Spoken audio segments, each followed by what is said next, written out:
All right, we are looking at segment proofs, and we're going to look at number 2 on your homework. So we have 3 given statements, okay? 2WV is equal to XY, and think of it in terms of the figure. 2 times WV, so find WV, is equal to XY, right? And then 2 times YZ is equal to XW, so find YZ and XW, see where they are in the picture. WV is equal to YZ, and then we're going to try to prove this statement, right? So we've started off with our given statements, so that everything's there and that's our given. The next line says this, 2WV is equal to 2YZ. So we need to figure out why are they allowed to say that, okay? If I look up at this statement, I'm going to look for where else do I see 2WV? Well, I see it right here. And I see that it's equal to xy. That doesn't have anything to do with xy. How about 2yz? Where else do we see 2yz? Well, we see it there. Okay, so is there any way that we could link 2wv and 2yz? Well, 2wv is equal to xy, 2yz is equal to xw. But there's nothing that says that those two equal each other, so I don't think it's any kind of transitive property. So we might have to go with a different approach. One thing I notice is I see WV and YZ. Okay, there's WV and YZ. It looks like they took WV and YZ, so WV equals YZ, and they did something to both sides of the equation. In this case, they multiplied both sides by 2 to get 2WV and 2YZ. So this is the multiplication POE, because they multiplied both sides by 2. Right? In this next step, we have xy equals xw. Okay, well let's see where else we find xy. Xy is found in the first statement, and xw is also found in the first statement. So how are we allowed to link xy to xw? Xy is equal to 2wv, and xw is equal to 2yz. So if I know that 2wv is equal to xy, and I know that 2yz is equal to xw because of that first statement, we're just using the substitution property to replace those values. So we're going to say substitution. Again, we're allowed to use substitution when we know that two values are equal. So since I know that 2wv according to step 1 is equal to xy, I'm just replacing it with xy, and then I'm replacing 2yz with what it's equal to, xw. All right, xw, so I'm going to use I like to use colors to see where else they appear, plus wv is equal to xv. A lot of times when I see things being added, you should do a couple things. You should look it up in the proof and see, do I see like xw plus wv anywhere occurring already? I don't see anything being added earlier in the proof, so let's instead look at our picture, okay? They're saying xw, so xw, this section right here, I'm going to make this a little bit further so we can see. xw plus wv plus wv equals xv equals xv. And xv is just this entire segment. So this part plus this part equals the whole thing. What property allows us to do that? That's going to be our segment addition postulate. Segment addition postulate.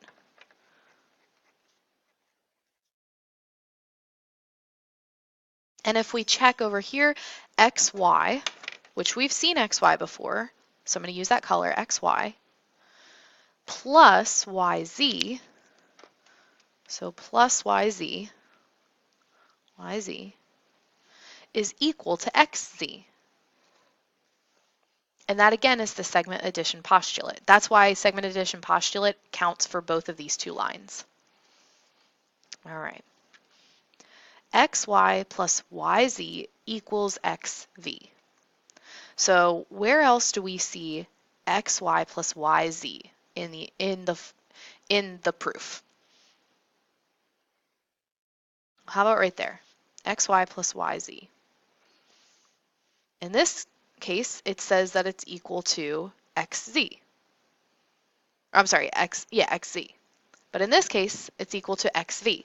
So the first thing I would check to see, is there anything that links xz and xv together? Is there anything that says that xz is equal to xv? So if we look at our proof,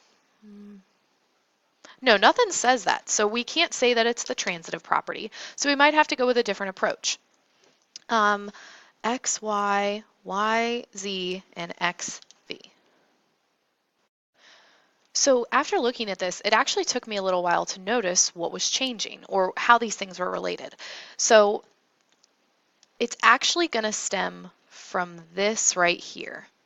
XW plus WV equals XV, okay? Are we allowed to change XW to XY? Well, absolutely. XW is equal to XY according to step 3. How about WV to YZ? Well, WV equals YZ was part of our given statement. So all they've done is they've just replaced, they've substituted instead of XW, they're going to say XY. Instead of WV, they're going to say YZ equals XV. So this is a case of substitution.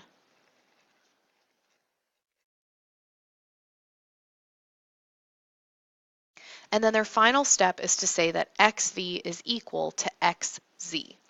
So XV is right here. They want to say that it's equal to XZ. So since XV is equal to XY plus YZ, and XY plus YZ is equal to XZ, they're saying that because these two are both equal to XV, the transitive property allows us to say that they're equal to each other.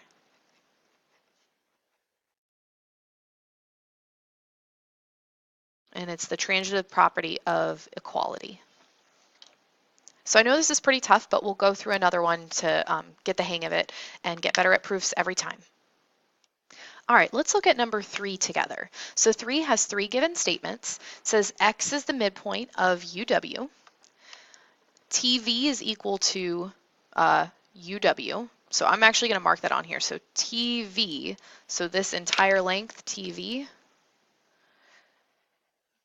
is equal to UW. So UW, those are equal. All right. And then they say that TX is equal to TX, so this one right here, is equal to XW right here. And we can also use little tick marks to show that. So those little two pieces are congruent, and then these two larger segments are congruent. And that's given. The next thing they say is UX equals XW. So UX equals XW. Why would we be allowed to say that UX is congruent to XW? Well, X is the midpoint of UW, right? So if X is the midpoint of UW, then this right here has got to be congruent to this right here. So instead of putting 2 marks, I can actually put 1 because they're going to be congruent to each other based on the definition of midpoint.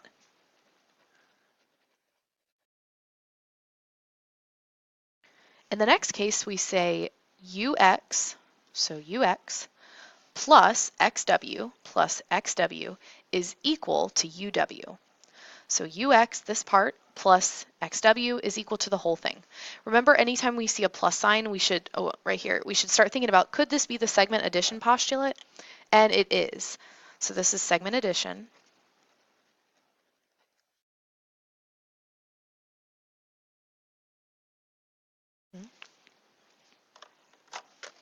In number 4, it looks similar because we've got plus, but let's see what changed. UX plus UX equals UW. So how are they allowed to change xw to ux?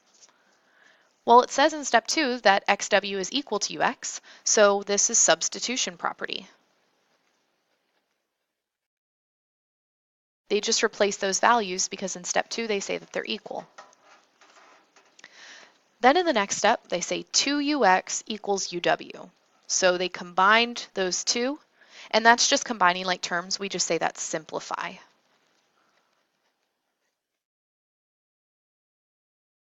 Going from 5 to 6, 2uw stays the same, but, 2ux stays the same, but uw became tv.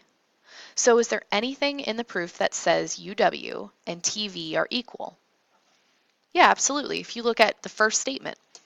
So they replace those two values. So we're just going to say substitution because they substituted uw with tv because we know they're equal. Substitution.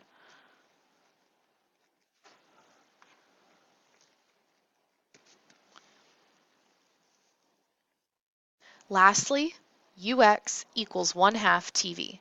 So what did they do from step 6 to 7? Well, they've got ux and tv in both, so it looks like they did something to both sides of the equation. How could they get rid of the 2 coefficient in front of ux? Well, they would have to do that by dividing by 2. Divide by 2. And that would leave us with ux and then tv over 2, or just 1/2 tv. So this is the division property of equality.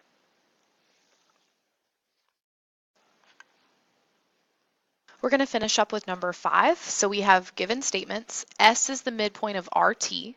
So think about what that means. That means that RS is equal to ST. RS is equal to ST. Hey, I see that in the proof. RS is equal to ST. That comes directly from the definition of midpoint. Okay. Then they say that NP is equal to RT. So NP right here is equal to RT. Those are congruent. All right, so where are they getting RS plus ST equals RT? Let's look at the picture. RS plus ST is equal to RT. This part plus the remaining part equals the whole thing. That's the segment addition postulate.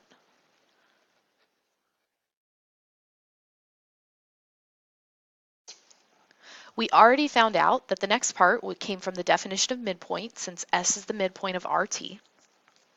From here, RS plus RS equals RS plus ST. So one thing I see is in number 2, I see RS plus ST there, and then RS plus ST here. But they couldn't really change this equation to become that. I think this comes from RS equals ST. So what changed from 3 to 4? Well, it didn't just become RS, it became RS plus RS and ST plus RS. So they added RS to both sides. Notice there's a RS there and an RS there. So that's addition, property of equality. All right. From here, they said 2RS is equal to RS plus ST. Sorry. That flows directly from step 4. They just combined RS plus RS and they simplified it to 2RS. RS plus ST stayed the same. So that's simplify. Then 2RS equals RT. So it looks like they took RS plus ST and they replaced it with RT. Why would we be allowed to do that? There's RS plus ST equal to RT. So we could just say they substituted those. Finally, 2RS equals NP. Well, if I want to replace RT with NP, then I have to have something that says that they're equal. RT equals NP. Go to the beginning, RT equals NP. So we'll just say substitution property.